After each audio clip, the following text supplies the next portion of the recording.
Christopher Luxon has been invited to a leaders' dinner later tonight in South Korea in what could be his first encounter with President Donald Trump. The Prime Minister touched down this morning in the city of Busan, which is hosting the APEC summit, on the second leg of his 5-day trip to Asia.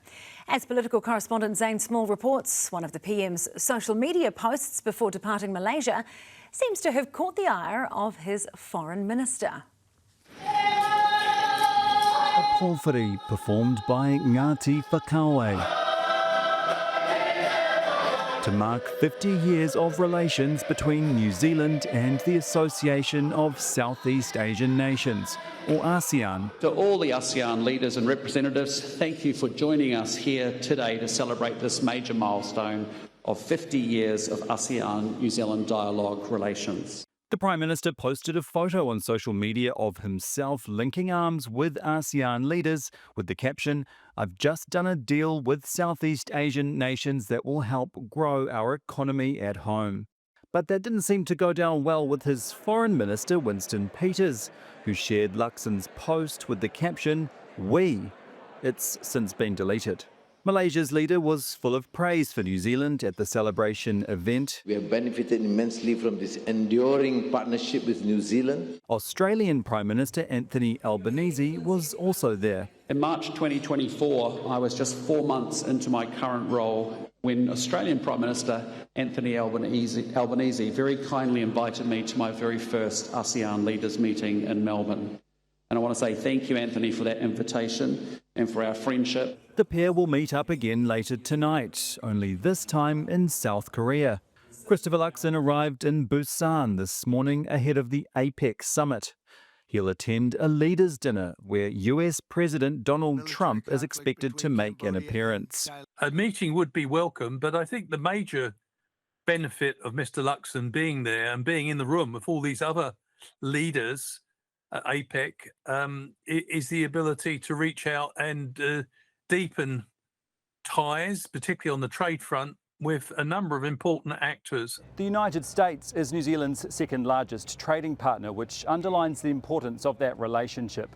But APEC provides the Prime Minister with the opportunity to meet with a whole range of leaders from across Asia Pacific, including the host nation, South Korea. Luxon hopes to strengthen that relationship while he's here, and he's set to meet with the South Korean president tomorrow. There's another meeting set for tomorrow between Trump and Chinese President Xi Jinping. The two superpowers have agreed to a framework for a trade deal that could put an end to Trump's threat of 100% tariffs on Chinese imports. Well, I think trade and tariffs will figure prominently because unless there's resolution and understanding between China and the United States, the US said it's committed, unless there's an agreement, to imposing 100% increase in tariffs on China.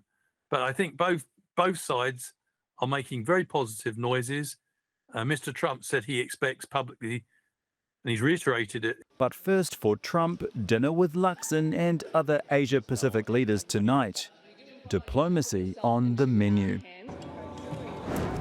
Well, Zane is with us now from Jeonju in South Korea. Kia ora, Zane. So when is this dinner with President Trump happening? Yes, kia ora, Sam. And that APEC leaders dinner that Christopher Luxon has been invited to is set to start at 6:30 p.m, which is about 10:30 p.m. in New Zealand. And it's expected that Australian Prime Minister Anthony Albanese will be there, as well as Mark Carney, the Prime Minister of Canada, as well as Chinese President Xi Jinping. But Sam, just in the building behind me here, Donald Trump has actually just given a speech to a CEO summit where Christopher Luxon is also set to give some remarks shortly. And we're about to play a clip of Donald Trump speaking about his upcoming meeting with the Chinese president tomorrow. Probably you know that President Xi of China is coming tomorrow here, and we're going to be, I hope, making a deal. I think we're going to have a deal. I think it'll be a good deal for both. And that's really a great result. You know, that's better than fighting and going through all sorts of problems and, you know, no reason for it. I think it's going to be a great deal for both. And Zane, what is happening tomorrow? Well, as I mentioned in my story, Christopher Luxon is set to have a one-on-one with the Korean president tomorrow, and he's also going to do a visit to the United Nations Memorial Cemetery in Busan, where 32 New Zealanders are buried.